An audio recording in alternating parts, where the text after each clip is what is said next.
Em nome do Pai, do Filho e do Espírito Santo. Amém. Então vamos pegar Marcos capítulo 1, versículo 32 a 39. Dentro do contexto do dia de Cafarnaum, nós queremos meditar sobre a solidão. Então, Marcos capítulo 1, versículo 32. Ao entardecer, quando o sol se pôs, trouxeram-lhe todos os que estavam enfermos e endemoniados, e a cidade inteira aglomerou-se à porta. E ele curou muitos doentes de diversas enfermidades e expulsou muitos demônios. Não consentia, porém, que os demônios falassem, pois sabiam quem ele era. De madrugada, estando ainda escuro, ele se levanta e retirou-se para um lugar deserto e ali orava. Simão e os seus companheiros o procuravam, ansiosos, e quando o acharam, disseram-lhe: todos te procuram. Disse-lhes: vamos a outros lugares, às aldeias da vizinhança, a fim de pregar também ali, pois foi para isso que eu saí. E foi por toda a Galileia, pregando nas suas sinagogas e expulsando os demônios. Então vemos que esse momento de solidão, em que Jesus está só, neste lugar deserto, e ali orava, está entre o processo da cura das pessoas durante a tarde e o processo da manhã, quando ele sai para evangelizar. Então, nesse processo, Jesus quer ficar só. Ele não é obrigado a ficar só.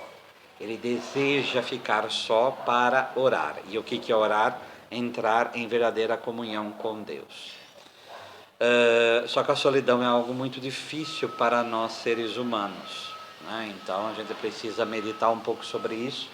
Ainda mais em tempo de pandemia, que nós temos que ficar só, e muitas vezes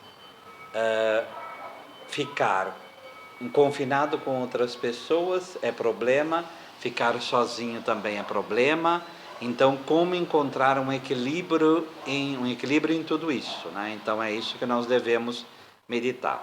Então, a primeira pergunta que nós devemos fazer a nós mesmos é: qual é a natureza do ser humano com relação à solidão? Então, no capítulo 2 do livro do Gênesis, na criação, no segundo relato da criação, então, capítulo 2, versículo 18, vai dizer: o Senhor Deus disse, não é bom que o homem esteja só. Vou fazer uma auxiliar que lhe corresponda. Não pensando só na mulher em si, né? Mas pensando principalmente, não é bom que o homem esteja só.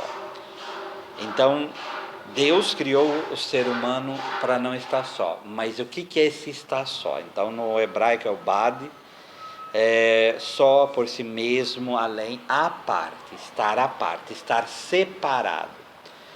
Estar só nesse sentido, não de estar sozinho só, mas de estar separado de uma outra pessoa, né? Então, esse estar à parte que não é bom.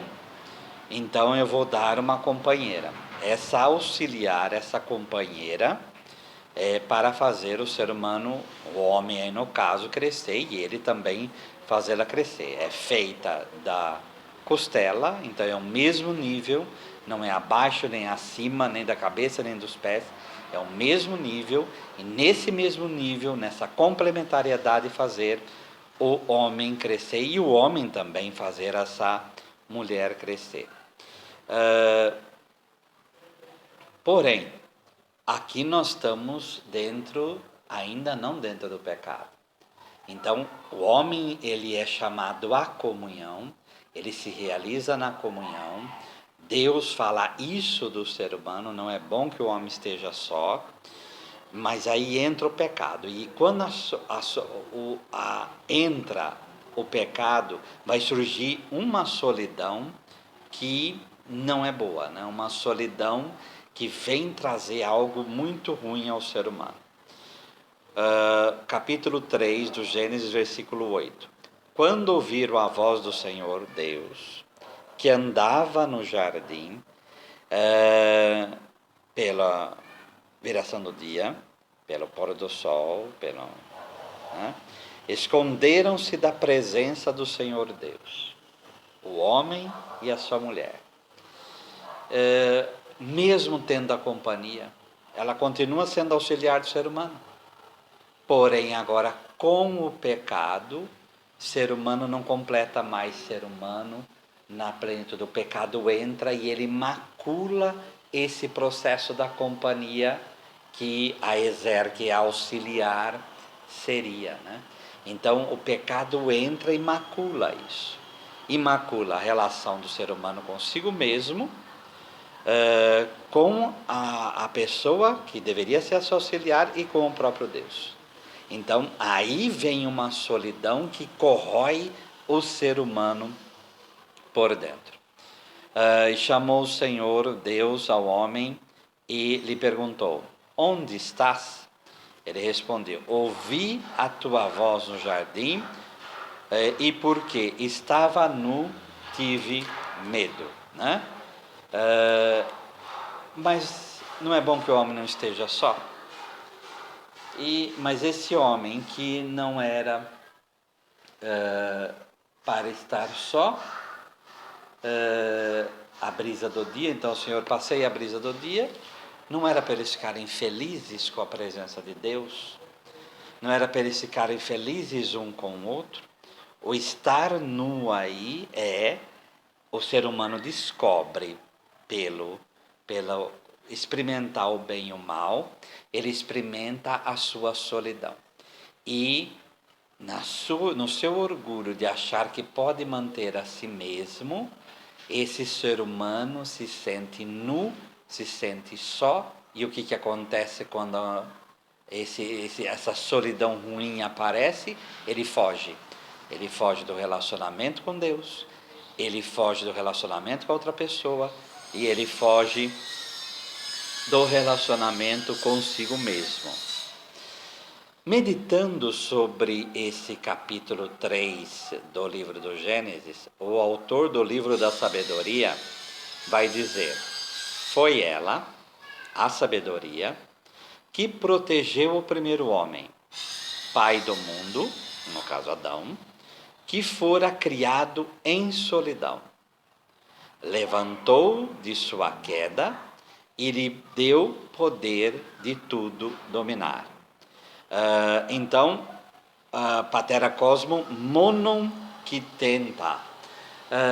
Esse criado monon, na solidão. Ele foi criado na solidão. Depois é dado à mulher, tudo mais. Lhe deu o poder de dominar toda a criação. E essa palavra no grego aí, que é monon, que vai dar monacos, que vai dar monge. Então, de repente, a sabedoria que protegeu o ser humano. De repente, esse ser humano que foi criado sozinho, ele pode encontrar agora um caminho de volta a não se sentir mais sozinho.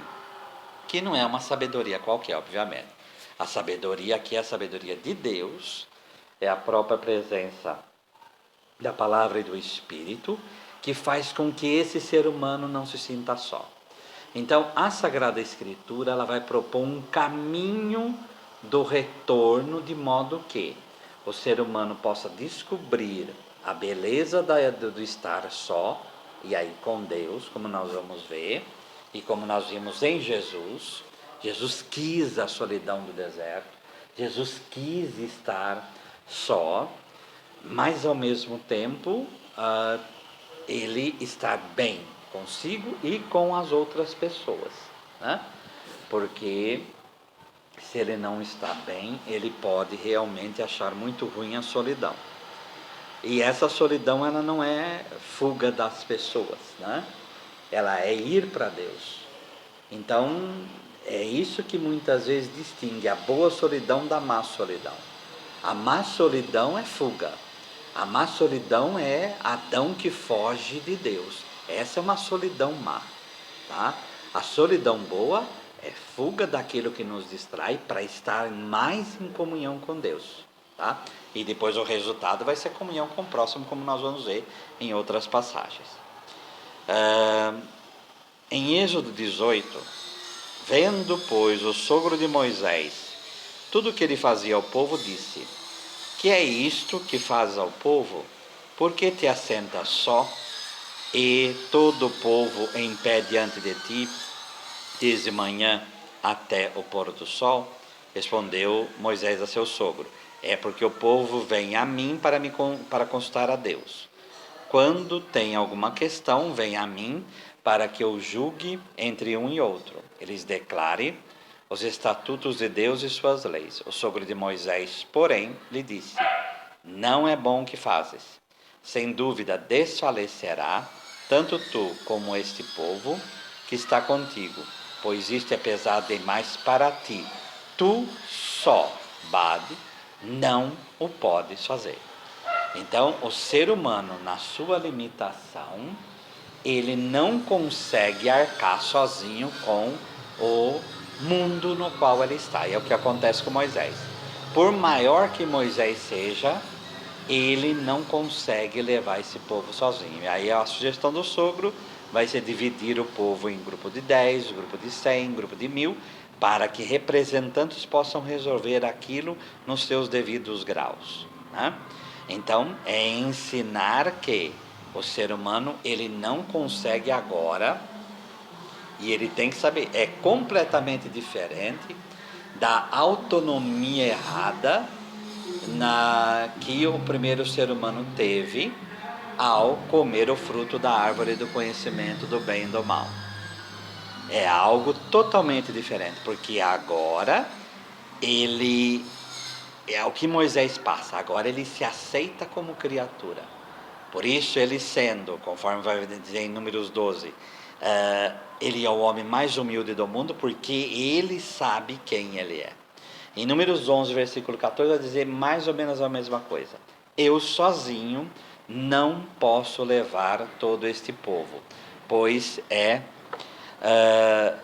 pesado demais é pesado demais. Se assim me tratas, mata-me de uma vez, eu te peço, se tenho achado favor aos teus olhos, e não me deixes ver a minha miséria. Então, é essa oração franca de Moisés perante Deus. Ele assume a própria fragilidade e ele assume que sozinho ele não pode. Repito, diferente do que foi Eva e Adão quando comem o fruto. Eles querem uma autonomia culposa. Eles querem verdadeiramente ser deuses no sentido de se manter, né? E aí vai dar mal isso como Moisés. Mas Moisés encontra o caminho. Moisés encontra o caminho porque ele assume que sozinho ele não pode. Em Eclesiastes, capítulo 4, versículo 9 e 10, vai dizer: mais vale dois que um só, porque terão proveito do seu trabalho. Porque se caem, um levanta o outro, mas o que será de alguém que cai sem ter um companheiro para levantá-lo? Então é o mesmo processo. O autor do Eclesiastes sabe que o ser humano é frágil, então ele se assume frágil. Então, quais os dois pontos aqui que nós temos que percorrer? Existe duas solidões. Então, uma solidão que é, vamos dizer, consequência da nossa fragilidade, em que nós precisamos da ajuda de outra pessoa. São Bento, na regra, vai chamar de superfluidade quando vai falar do doente, né? Então, nós sabemos que nós somos frágeis, sabemos disso, então sabemos da consciência de que precisamos das outras pessoas para nos ajudar. Então, é a consciência dessa solidão humana. Por outro lado, há essa solidão que Jesus coloca ali, de que nós precisamos estar só com Deus, ouvir os passos dele na brisa do jardim da tarde e entrar em companhia do Senhor. Essa é uma solidão boa. Essa é uma solidão que não. Então existem essas duas. Então nós, como seres humanos, precisamos administrar essas duas. Mas a solidão com o Senhor, o estar sozinho no deserto com Ele, vai me ajudar a sair do pecado do meu egoísmo e assumir o exer, assumir o auxiliador, a auxiliadora que Deus coloca na minha vida, para que eu possa verdadeiramente viver. Se eu não assumo a primeira solidão com Deus, a segunda vai estar imersa no pecado e aí eu não vou conseguir, tá? Então vamos agora aí ver essa mística dessa solidão. Êxodo 24, que é o Código da Aliança, versículo 1 e 2. Êxodo 24, versículo 1 e 2. Disse também Deus a Moisés: sobe ao Senhor, tu e Arão, Nadab e Abiú, 70 anciãos de Israel, e adorai de longe. Só Moisés se chegará ao Senhor. Os outros não se chegarão, nem o povo subirá com ele. Então, o mesmo Moisés que reclamava que não podia viver sozinho conduzindo esse povo, que não podia administrar sozinho a justiça para esse povo, porque é no relacionamento, então ele precisa de ajuda, ele precisa de auxiliador, mas quando é para revelar qual é a lei, qual é a razão do viver humano, qual é a vontade de Deus, aí é na solidão. Aí é na solidão. Então esse binômio entre solidão com Deus e assumir que não podemos viver sozinhos e precisamos da ajuda de outros, é esse binômio que faz a vida humana. Tanto que São Bento, no início da regra, ele vai dizer que o anacoreta, aquele que vai para o deserto, aquele que vai para a solidão, que vai viver na solidão, é aquele que já foi experimentado na vida comunitária e não mais precisa da consolação de uma outra pessoa. Sendo que a palavra consolação é estar com aquele que está só. Então, aquele que é autônomo, aquele que é verdadeiramente assume a própria solidão, em Deus ele já tem a própria presença de Deus ali. Vamos uma outra experiência. 1 Reis 19, versículo 9, a experiência de Elias. Elias sai daquilo que é a perseguição de Jezabel, ele enfrenta Jezabel, ele enfrenta para zelar pelo Deus vivo, ele enfrenta porque o povo também o deixa só, o medo invade o coração de Elias, ele vai para o deserto, Deus vem através do anjo, levanta e come, para ele percorrer o mesmo caminho do povo, só que aí 40 dias para chegar no Horebe, o mesmo monte da revelação a Moisés, e ali no versículo 9 do capítulo 19 diz assim: ali entrou numa caverna, onde passou a noite, e eis que lhe veio a palavra do Senhor e lhe disse: que fazes aqui, Elias? Ele respondeu: tenho sido zeloso pelo Senhor, Deus dos exércitos, porque os filhos de Israel deixaram a sua aliança, derrubaram os teus altares, mataram os teus profetas à espada, e eu fiquei só, e procuraram tirar minha vida. Então, nessa solidão suprema que Elias vive, de ser o zeloso pelo serviço do Senhor, ele se sente só, porque nessa solidão, nesse zelo, porque os outros do povo o abandonaram. Disse-lhe o Senhor: sai e põe-te neste monte perante o Senhor. E eis que passava o Senhor, e um grande e forte vento fendia os montes e despedaçava as pedras, diante do Senhor. Porém, o Senhor não estava no vento. Depois do vento, um terremoto, mas o Senhor não estava no terremoto. Depois do terremoto, um fogo, mas o Senhor não estava no fogo. Tudo isso é preparação para o encontro do Senhor. E depois do fogo, um cicio tranquilo suave. Ouvindo, Elias envolveu o rosto no seu manto e saindo pôs a entrada da caverna. E eis que lhe veio uma voz e dizia: que fazes aqui, Elias? Ele respondeu: tenho sido em extremo zeloso pelo Senhor, Deus dos exércitos, porque os filhos de Israel deixaram a sua aliança, derrubaram seus altares e mataram os teus profetas à espada, e eu fiquei só, porque e procuram tirar minha vida. Então, na solidão com o Senhor, Elias apresenta a sua solidão com relação ao ser humano.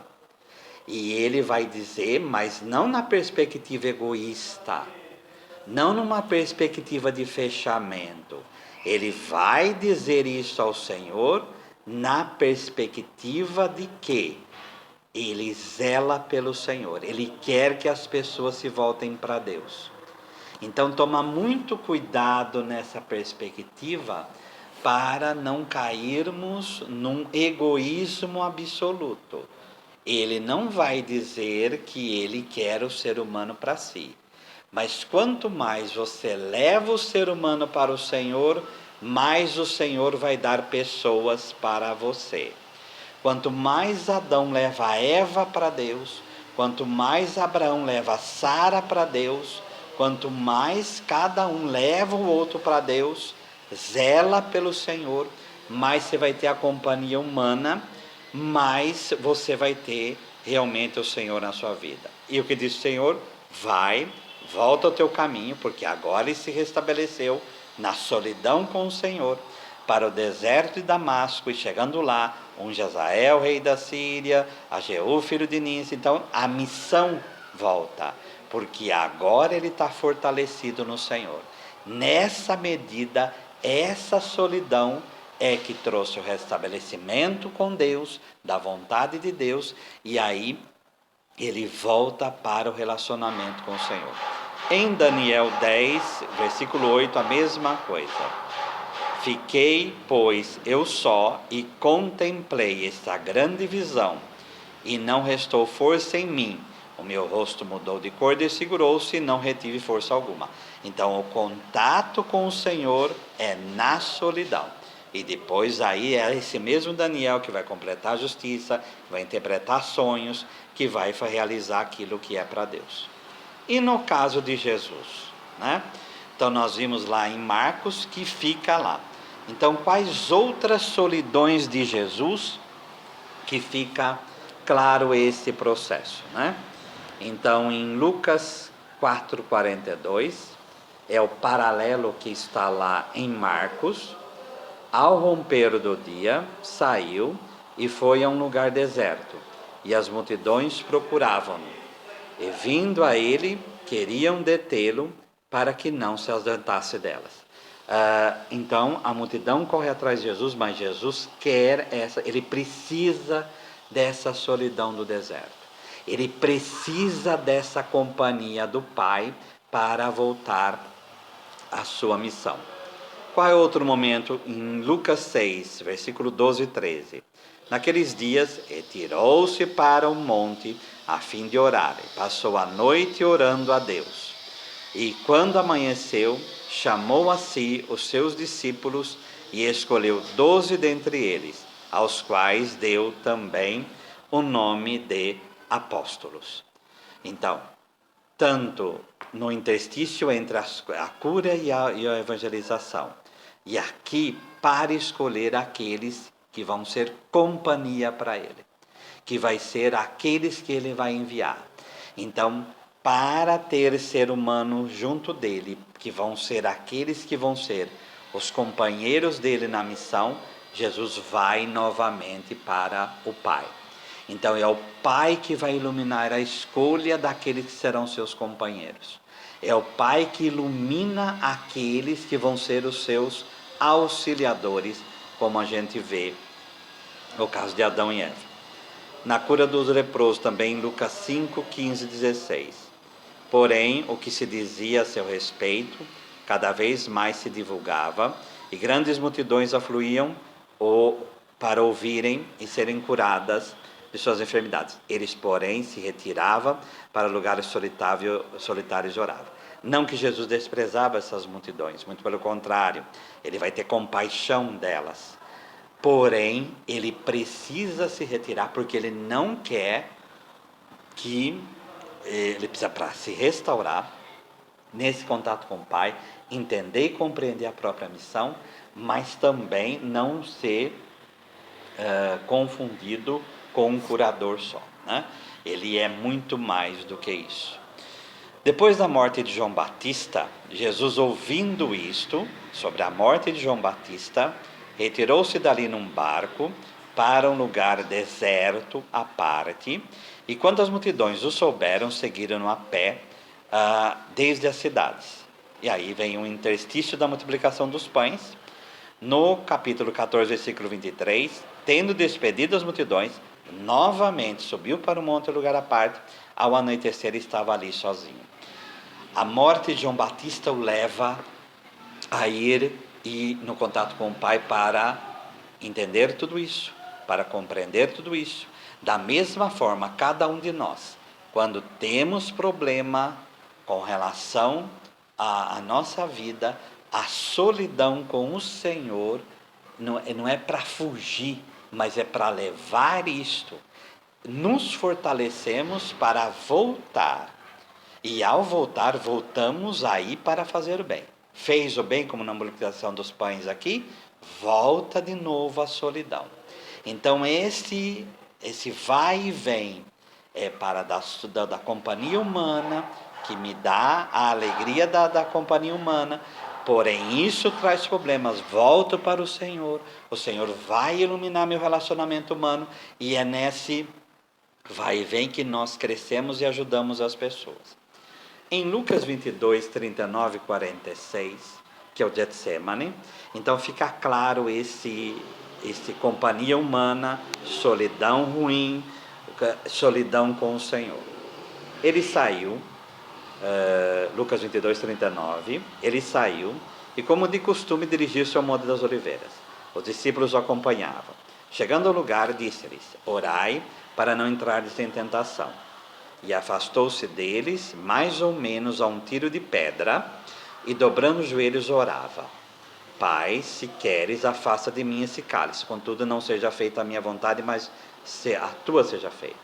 Então Jesus, na solidão com o Pai, ele tem os discípulos junto, a companhia humana, ele precisa dessa companhia humana, porém no diálogo com o Pai ele expõe a sua dor maior. O cálice é o cálice da ira de Deus, que ele vai beber na crucifixão. E em Lucas tem algo que só nesse evangelho aparece, não nos paralelos. Apareceu-lhe um anjo do céu que o confortava. Então aqui a tradução é confortava, em outras Bíblias também tem confortava. Só que no grego, kenishuo, tá? En, que é em, e ishuo é força. Então seria dar uma força, quer dizer, estou aqui para verdadeiramente te fortalecer. Então Deus há de mandar o anjo da consolação para nos fortalecer nos momentos de dor, porque o cálice ele não vai beber sozinho, no sentido de que ele está no deserto. Não, a crucifixão são homens que crucificaram Jesus. Então vai ter Pôncio Pilatos, vai ter Caifás, vai ter Anás. Então, para ir para esse tipo de relacionamento, no qual ele vai carregar o peso da humanidade toda, do pecado da humanidade toda, ele vem esse anjo para o fortalecer, que o Pai envia. Então, essa consolação aqui, esse conforto, a própria palavra confortava, com força, né? Então esse entrar nessa força é esse anjo que o faz. E cheio de angústia, agonia, essa luta interior, orava com mais insistência ainda, e o suor lhe tornou semelhante a espessas gotas de sangue que caíam por terra. Erguendo-se, após a oração, esse erguendo-se, ele está fortalecido, ele está na posição de ressuscitado, na graça, veio para junto dos discípulos e encontrou adormecidos de tristeza, enquanto os discípulos não, e disse-lhes: porque estáis dormindo, levantai-vos e orai, para que não entreis em tentação, né? Então a mesma coisa somos nós.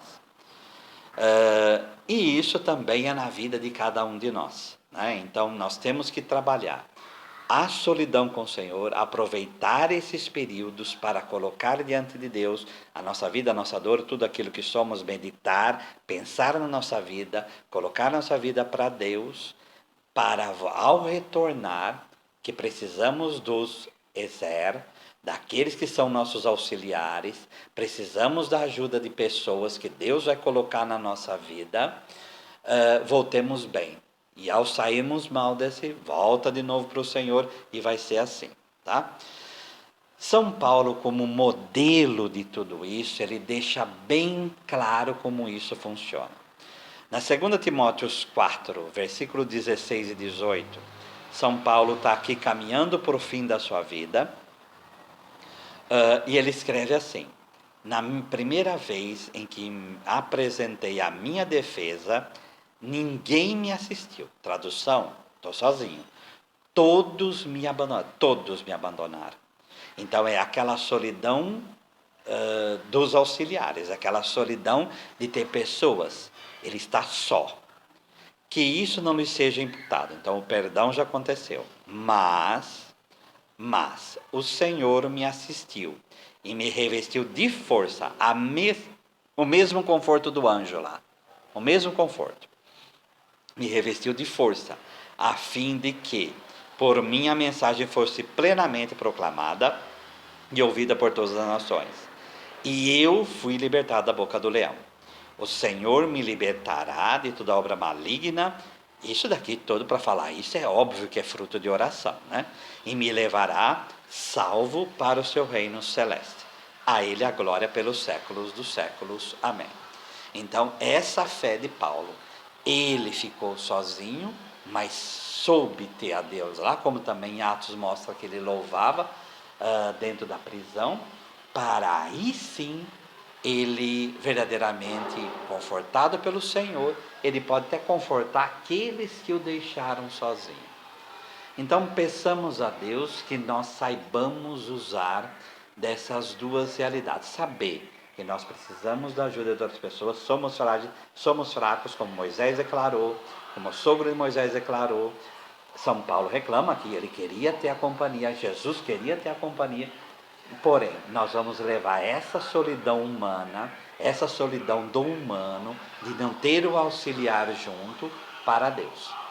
Lá o Senhor, no deserto, no Horebe, como fez com Elias, ele nos fortalece, para que a gente fortalecido possa até confortar os outros e nos ajudar nesse período de solidão.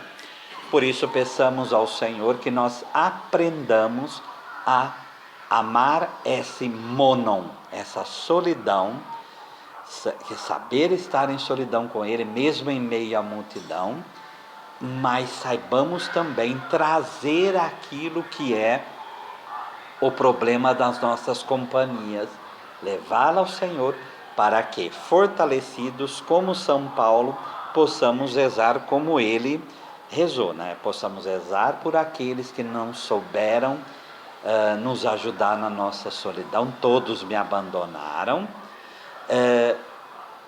Orai para não caíres em tentação, até exortar como Jesus fez, mas aproveitar os momentos de deserto que o Senhor nos dá para, revestido da palavra, revestido da oração, possamos aí verdadeiramente viver e consolar os outros, né? Que o Senhor nos ajude. O Senhor nos abençoe, nos livre de todo mal e nos conduz à vida eterna. Amém.